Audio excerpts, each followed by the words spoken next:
Sabah beri keutamaan kepada pembangunan pendidikan. Perinciannya kita langsung bersama Suaran Shah di Kota Kinabalu. Teruskan Suaran. Ya, sahih. Kerajaan negeri memberi komitmen sepenuhnya dalam meningkatkan pembangunan pendidikan di negeri ini. Ketua Menteri Datuk Seri Panglima Haji J. Noor berkata, pendidikan menjadi keutamaan kerana ia penting dalam melahirkan rakyat berilmu dan berpengetahuan dalam usaha memacu pembangunan serta kemajuan negeri. Datuk Haji J berkata ini juga selari dengan salah satu teras dalam Pelan Pembangunan Hala 7 Sabah Maju Jaya iaitu modal insan dan kesejahteraan rakyat.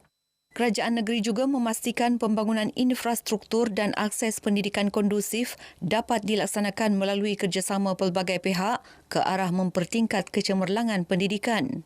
Datuk Haji J berucap merasmikan bangunan serbaguna baharu Sekolah Jenis Kebangsaan Cina SJKC Chen Sin Tuaran.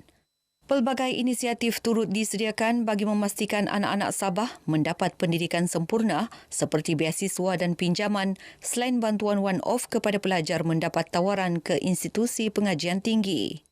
Dalam pada itu, Datuk Haji J menekankan keutamaan untuk membangunkan pendidikan dan latihan teknikal dan vokasional TVET di negeri ini dan ia akan diperluas ke seluruh negeri. Bangunan serbaguna baharu 4 tingkat ini dengan kos sebanyak 4.2 juta ringgit telah siap pada bulan Ogos 2023 lalu.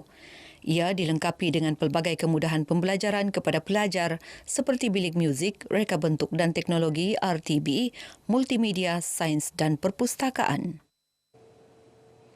Jeraya Wara Beasiswa Kerajaan Negeri Sabah BKNS akan terus dilaksana bagi menyantuni serta mendengar pelbagai pandangan, masalah dan isu dihadapi pelajar Sabah di seluruh negara.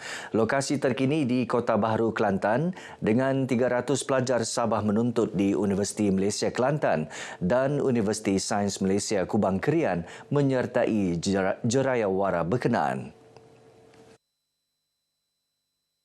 Kelantan merupakan negeri kedua terakhir bagi Jerayawara BKNS sebelum Sarawak pada 24 Jun depan. Alhamdulillah telah kita dapat bantu menyelesaikannya dan hari ini 300 daripada mereka ada di kalangan mereka yang belum mendapat bantuan beasiswa dan kita akan membantu mereka melalui beasiswa Kerajaan Negeri Sabah dan juga melalui bantuan daripada Majlis Ugama Islam Sabah. Para pelajar ditemui menghargai usaha Kerajaan Sabah dengan bantuan disalurkan. Saya dapat mengetahui beberapa sedikit sebanyak tentang apa beasiswa yang perlu saya dapat untuk digunakan semasa pengajian. Saya pun daripada keluarga yang tidak berkemampuan dan dengan program roadshow ini saya boleh dapat banyak informasi tentang beasiswa-beasiswa yang saya boleh apply. Saya ucapkan terima kasih kepada yang berhormat YB tetamu VIP pada hari ini yang sudi datang dan berkongsi sejauh ini ke negeri Kelantan untuk memberikan maklumat dan info yang sangat membantu kami persatu anak-anak yang kecil dekat negeri orang.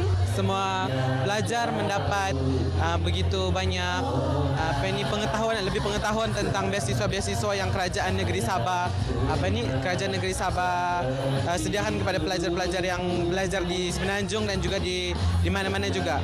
Dan terima kasih kepada Kerajaan Negeri, MUIS, BKNS dan juga Yayasan Sabah yang sanggup datang jauh. Antara agensi terlibat program Jerayawara BKNS 2024 ini, Jabatan Perkhidmatan Awam Negeri Sabah, Yayasan Sabah dan Majlis Ugama Islam Sabah, MUIS. Sebanyak 28 program ditawarkan sempena pelancaran Minggu Latihan Kebangsaan NTW 2024 di Universiti Malaysia Sabah UMS. NTW anjuran Kementerian Sumber Manusia menerusi HRD Corp itu merangkumi sesi latihan, bengkel dan seminar dirancang khusus untuk meningkatkan kemahiran dan pengetahuan pekerja.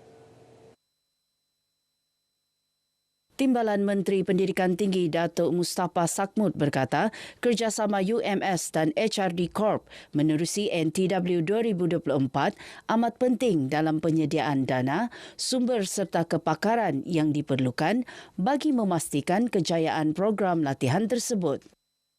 National Training Week ini telah memberi impak yang cukup besar di negara kita sebab dia akan memberi peluang kepada semua warga kita untuk mendapat latihan secara percuma. Yang kalau kita ambil di luar memang perlu berbayar dengan kos yang agak tinggi. Tetapi Kerajaan Malaysia Madani melalui Kementerian Sumber Manusia khususnya HRD Corp telah menawarkan faedah ini kepada semua lapisan masyarakat. Datuk Mustapa berharap kerjasama itu juga membolehkan lebih banyak kursus latihan relevan dengan keperluan industri semasa dapat diperkenal. Pada masa sama, membangunkan program latihan sesuai untuk pekerja separa mahir agar dapat meningkatkan kemahiran mereka dan menjadi lebih berdaya saing. Dalam perkembangan lain, Datuk Mustapa yang juga ahli Parlimen Sepanggar mengalu-alukan tindakan kerajaan negeri membanteras aktiviti penyambungan paip secara haram di kawasan Sepanggar yang menjadi antara punca gangguan bekalan air di UMS. Itu adalah antara sebab kenapa bekalan air bersih ke UMS ini tidak stabil, antaranya disebabkan oleh penyambungan haram yang berlaku di sepanjang jajaran paip utama menuju ke UMS ini. Datuk Mustapa berharap kerajaan mendengar segala permasalahan yang disuarakan mahasiswa khususnya melibatkan masalah bekalan air. Sebelum ini, Jabatan Air Negeri Sabah telah memotong sebanyak 679 penyambungan paip haram menerusi operasi berterusan yang dilaksanakan di sekitar ibu negeri antara Januari hingga Mei lalu. Persatuan Bola Jaring Negeri Sabah Sabana komited melaksanakan 6 teras di rangka dalam Pelan Strategik Sabana 2023-2027. Pelan strategik itu akan menjadi platform memperkasa serta melahirkan atlet bola jaring bertaraf antarabangsa. Pelancaran Pelan Strategik Sabana 2023-2027 ini disempurnakan isteri yang di-Pertuan Negeri, Toh Puan Hajah Nurlidah Tan Sri RM Jasni merangkap penaung Persatuan Bola Jaring Negeri Sabah sempena Makan Malam Amal Sabana 2024. Ketika ditemui pemberita, Presiden Sabana Cenderamata Sinteh berkata, Pelan strategik 5 tahun tersebut selaras dengan Pelan Strategik Kementerian Belia dan Sukan Negeri. Antara yang terteraskan dalam pelan tindak itu adalah kita membangunkan bola jaring ini dari peringkat akar umbi.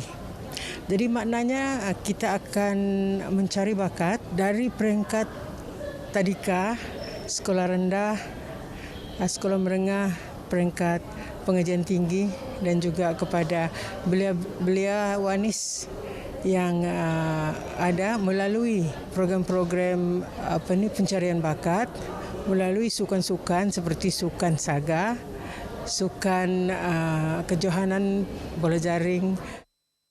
Pelan strategik itu antara lain mengenal pasti atlet di peringkat akar umbi selain program pembangunan atlet, jurulatih, pengadil dan pegawai teknikal menerusi penganjuran kejohanan, pencarian bakat dan penganjuran kursus pentauliahan. Cenderamata berkata, Sabana turut menyumbang dana kepada 3 buah sekolah rendah dikenal pasti Jabatan Pendidikan Negeri bagi memulakan program pembangunan sukan bola jaring sebagai alternatif mempersiap pelapis atlet mewakili negeri ke peringkat kebangsaan. Baik, sekian perkongsian dari Negeri di Bawah Bayu. Kembali bersama Sahi untuk lebih banyak perkembangan semasa dalam negara. Dari sungai hingga segara, Palestin pasti merdeka. Silakan Sahi. Baik, Soran, terima kasih.